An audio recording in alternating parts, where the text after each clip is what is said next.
Olá, meu amigo, minha amiga, muito obrigado por vocês estarem aqui no nosso Portal do José, iniciando mais uma semana nesse mês que está terminando, com muitos acontecimentos importantes e com muitos desdobramentos aí que mexem com a nossa realidade. Um dos principais acontecimentos tem sido a revelação da dimensão dos crimes cometidos pelo ex-presidente da República, o senhor Jair, e seus auxiliares mais próximos, que eu acho que a gente deveria começar a chamá-los não mais como auxiliares, mas como cúmplices, porque o conjunto de crimes é tão grande, é tão inaceitável, que não dá para a gente considerar que foram apenas administradores públicos. Quem atua para o crime é criminoso também. E quanto mais a sociedade tiver conhecimento daquilo que passou, mais a gente vai ajudar que essas situações não se repitam nunca mais. Infelizmente, os grandes veículos de comunicação, eles não deram o devido destaque a esses crimes ao tempo que eles aconteceram. E agora que o Jair já não está mais no poder, ele está sendo esmagado, como a gente sempre disse aqui. Quando ele fosse uma figura imprestável para mexer qualquer peça na estrutura real da economia, da administração pública, as situações todas que ele fez seriam expostas, seriam reveladas. E ele vai ser punido. Eu não tenho a menor dúvida que isso irá acontecer. A questão é quem irá ser punido também junto com ele. As raia-miúdas, as sardinhas, né, já começaram a sofrer as consequências. São esses que estão presos lá na colmeia, esses que estão presos na papuda, os que estão com tornozeleiras eletrônicas, os que tiveram bens confiscados, tiveram contas apreendidas e outros que estão aí para serem presos em função de uma série de ordens judiciais. Esses já entraram pelo cano. Sem falar em alguns outros também que estavam na internet ganhando dinheiro com o negacionismo e que agora também estão banidos e estão sendo responsabilizados também. Mas o andar de cima merece e tem que ser responsabilizado. E quanto mais a gente expuser essas situações, mais a gente contribui com essa finalidade. Hoje eu vou mostrar para vocês aqui algumas cenas que contrastam muito, né, a cobertura jornalística que nós vimos ontem, por exemplo, na Rede Globo de televisão, no Fantástico. Quem assistiu não dormiu direito, porque você fica num misto de revolta, né? Você fica indignado e você fica com esse sentimento que alguém precisa ser responsabilizado por aquilo que nós vimos, né? E existem situações positivas também que precisam ser ressaltadas, porque no meio dessa tragédia toda, existem pessoas que estão atuando para que ela não aconteça, ou tentaram fazer com que ela jamais acontecesse no nosso país. E elas nos inspiram também. Quanto mais a sociedade tiver conhecimento dessas injustiças, mais a gente vai despertar o nosso olhar para outras injustiças também, né? O Martin Luther King, ele tinha um pensamento que dizia que uma injustiça em algum lugar é uma injustiça em todo lugar. É alguma coisa assim, né? Mas isso mostra que nós não devemos ficar indiferentes a qualquer drama que aconteça em qualquer lugar. Bom, vou conversar com vocês sobre essas questões, vou mostrar aqui algumas imagens que são permitidas, né? Mas antes de mais nada, se você está chegando agora no nosso portal, quero convidar você a se inscrever. Você que é muito bem-vindo, conheça os nossos outros vídeos, compartilhe, dê seu joinha, mande seus comentários para cá, porque são formas de você participar dos temas políticos aqui no nosso país, dos debates, você ajuda outras pessoas também a ficarem conhecedoras dos principais acontecimentos do nosso país com um olhar diferente da grande mídia. Se puder, participe também dos nossos chats, das nossas conversas, que todos os dias eu abro aqui um pouquinho antes das 5 horas até 5h30, e se puder também, se inscreva no nosso clube de membros, que é uma forma adicional de você estar aqui conosco aqui no nosso portal, tá bom? Então vamos seguir em frente. Gente, algumas situações a gente ficou meio desacostumado, a gente fica vendo os escândalos, as situações se sucederem, e aí a gente vai colocando uma sobre a outra, né? Mas tem situações que a gente não pode deixar passar, não, porque elas são históricas e elas educam, né? Educam o povo, educam a sociedade, educam os administradores públicos, o olhar que eles precisam ter sobre algumas situações. Então a gente abre hoje a página do UOL, a gente vê o seguinte: matéria que, abre aspas, se sua irmã dormir comigo, te dou ouro. Como ocorre o assédio contra os Yanomamis. E aí depois tem várias matérias também vinculadas a essa. Além do abuso, aliciamento é estratégia para garimpeiros entrarem em terra indígena. E por aí vai. E aí hoje também no editorial do Estado de São Paulo, Estadão, eles vão colocando também mais abordagens mais críticas ao que aconteceu no nosso país e cobram também responsabilidades. Isso é muito positivo. A matéria diz: a dimensão dos crimes contra os Yanomamis. Surgem indícios que a catástrofe não foi causada apenas por descaso ou incompetência do governo Bolsonaro, mas por omissões criminosas, fraudes, obstruções e corrupção. Tem muita gente aí que precisa se explicar. Essas concessões, por exemplo, que o senhor Augusto Heleno concedeu no apagar das luzes para mais exploração, mais destruição da região amazônica para se extrair ouro, é um negócio que precisa ser melhor explicitado, né? A participação de toda essa gente aqui, que a gente às vezes fica esquecendo um pouco delas, né? Bom, aí o texto do editorial diz: a tragédia humanitária dos Yanomamis é chocante, mas não surpreendente. Sem dúvida, toda a sociedade brasileira precisa fazer um exame de consciência em relação ao abandono histórico dos povos indígenas. Isso é fato. Mas surgem indícios que o governo Jair Bolsonaro descumpriu deliberada e criminosamente suas obrigações legais para com os Yanomamis. Aí o último parágrafo diz: em 1998, então o deputado federal Jair Bolsonaro fez uma acusação às Forças Armadas. A cavalaria brasileira foi muito incompetente. Competente sim foi a cavalaria norte-americana, que dizimou seus índios no passado. Dizimou seus índios no passado. E hoje em dia não tem mais esse problema. Com a sua pusilanimidade característica, acrescentou: se bem que não prego que faça a mesma coisa com o índio brasileiro. Quem dera, só pregasse e não fizesse. Mas a omissão também é crime, e a dizimação que os Yanomamis foram submetidos sob seu governo não pode passar impune. Bom, então, isso vai mexendo cada vez mais, vai legitimando perante a sociedade esse sentimento de justiça, que a gente precisa enfrentar essa questão e precisa responsabilizar os seus principais atores, né? E ontem, a matéria que nós vimos no Fantástico, ela foi muito contundente, né? Porque ela colocou o nome de Bolsonaro, né? Se você pegar o que aconteceu na época da pandemia, eles não citavam o nome de Bolsonaro, ficava uma coisa meio abstrata, né?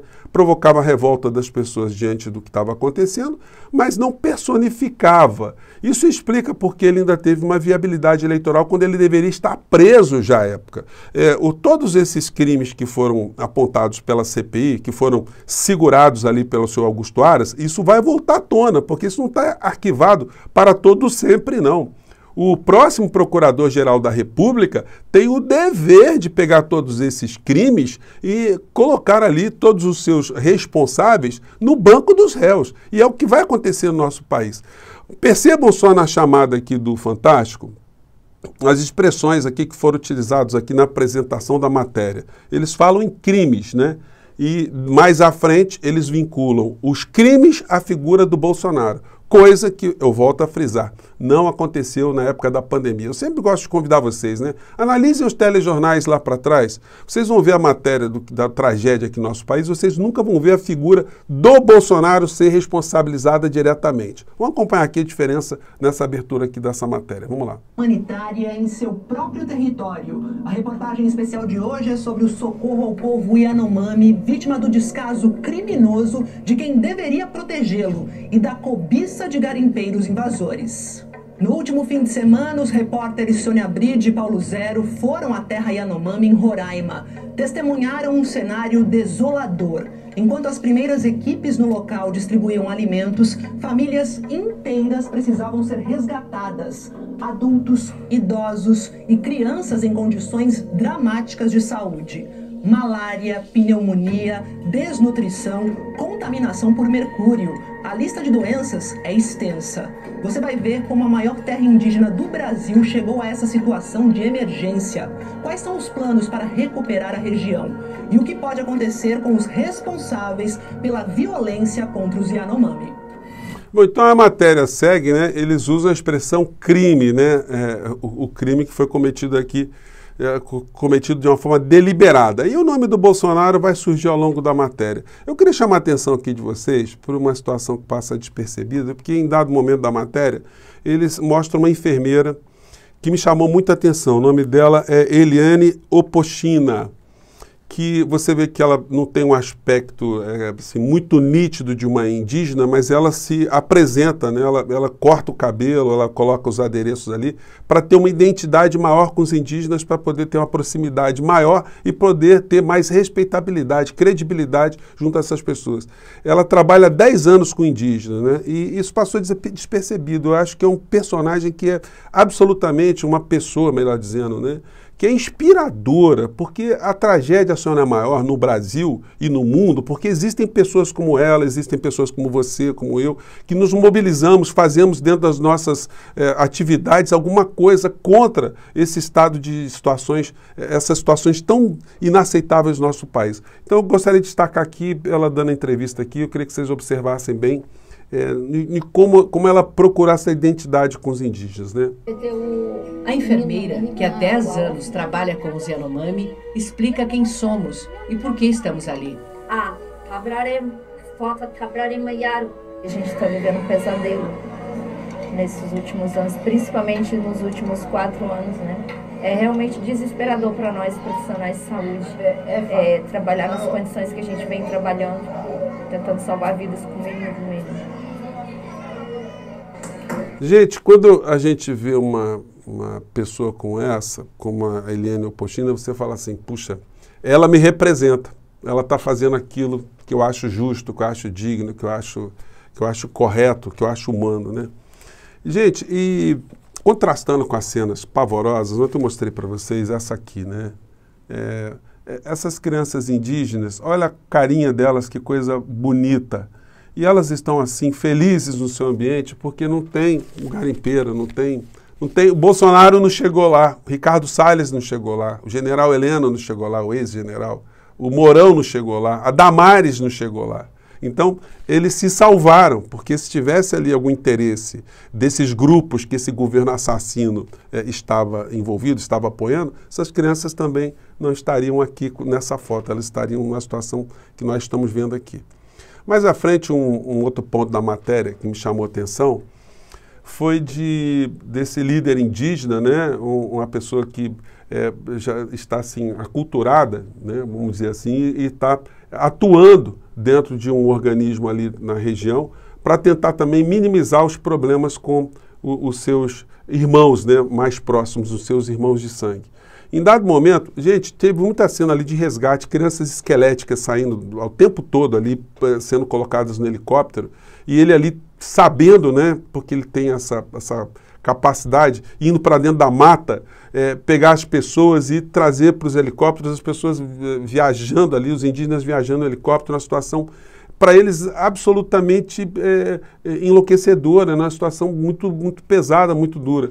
E em dado momento a gente vê essa cena aqui que comoveu a todos nós. Vamos lá. Não chega socorro aqui. Por causa do garimpo. Do carro de garimpo. 7 crianças e suas mães precisam de atendimento médico. Em poucos minutos estão voando, amedrontadas, mas sem reagir. Estão febris. Improvisamos agasalho. Foi muito pesado para mim ver essas situações do meu povo sofrendo perto das nossas comunidades. Gente, eu quando vi ontem essa cena, eu falei, para tudo, porque não dá, né? Foram muitas situações ali. Se você não viu, está disponível no G1, é só entrar no site do G1, vou colocar o link para vocês, dá para todos nós assistirmos aqui a matéria completa, né? E essa responsabilização que eles fizeram do ex-presidente da República, que eles não fizeram, volto a salientar, do mesmo modo que aconteceu na pandemia. E aí a gente vai ver na prova do crime, que foi deliberada, quando a gente se lembra, né, desse tipo de situação aqui, ó, o Salles falando. Está muito baixo, não vai dar para a gente escutar aqui, mas ele falando aqui que era para passar a boiada, né? Passar a boiada significa o seguinte, é tirar as regulamentações que ainda estavam travando o garimpo, o desmatamento, os crimes todos, né? E você vê esse time aqui, ó, o Braga Neto, o Bolsonaro, o Mourão, Sérgio Moro, tem aqui o Ernesto Araújo, o Weintraub, o Tarcísio, o próprio Ricardo Salles, ainda tinha o Pedro Guimarães, da Caixa Econômica, né? A Damares. Gente, o time é um time barra pesada mesmo. Dessa gente, o que a gente poderia esperar, senão a prática de crimes contra o povo brasileiro? Então, o nosso papel aqui é jogar luzes sobre essas questões, mobilizar o atual governo para ter uma força total no enfrentamento dessa situação e acabar com esse genocídio, acabar com esse garimpo, acabar com essa história, dar algum tipo de alternativa, impressionar a sociedade, impressionar os criminosos, enfim, resolver o problema. É um problema que tem formas de serem resolvidos, né? Então, uma forma de ser resolvido. Então, é para isso que a gente tem que se mobilizar, é para isso que a gente tem que jogar luzes sobre essas questões todas, tá bom? Gente, eu vou ficando por aqui. O dia hoje nós teremos uma série de situações que eu quero abordar com vocês no nosso encontro mais tarde também, tá bom? Um grande abraço, até mais tarde. Tchau!